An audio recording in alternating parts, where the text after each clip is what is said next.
ইদানিং দেখছেন একের পর এক ভূমিকম্প, হঠাৎ মাটি বসে যাওয়া, রাস্তা ধসে পড়া, বাড়ির নিচে ফাঁকা তৈরি হওয়া, এগুলো কিন্তু খুবই চিন্তার বিষয়।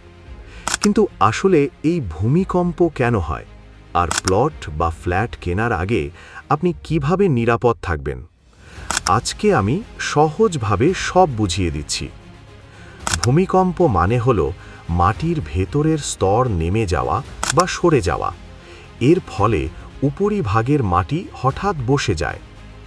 সাধারণত নরম মাটি, ভরাট জমি, পানি জমে থাকা এলাকা বা ভূগর্ভস্থ লিকেজের কারণে এই সমস্যা দেখা দেয়।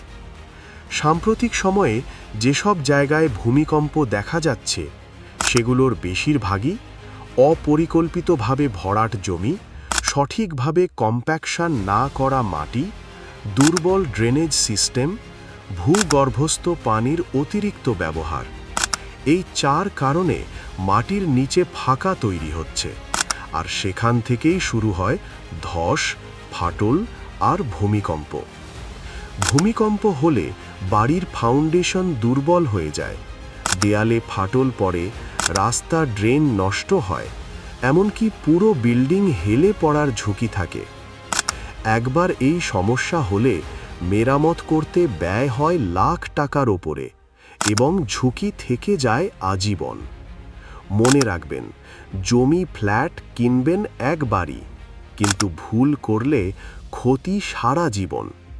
তাই সয়েল টেস্ট বা বোরহোল রিপোর্ট দেখুন, ল্যান্ড ফিলিং হিস্ট্রি নিন, প্রপার কম্প্যাকশন হয়েছে কিনা নিশ্চিত হন, আশেপাশে ড্রেনেজ সিস্টেম চেক করুন, অনুমোদন ও ডকুমেন্টেশন যাচাই করুন। এগুলো যত শক্তিশালী, আপনার ভবিষ্যৎ তত নিরাপদ। যাতে আপনি পান একটি নিরাপদ ও ঝুঁকিমুক্ত বসবাস। নিজের বাড়ি, এটা শুধু একটি নির্মাণ নয়, এটা আপনার শান্তি, আপনার ভবিষ্যৎ। তাই সিদ্ধান্ত নিন হিসাব করে, আর নিরাপদ থাকুন ভূমিকম্প ঝুঁকি থেকে।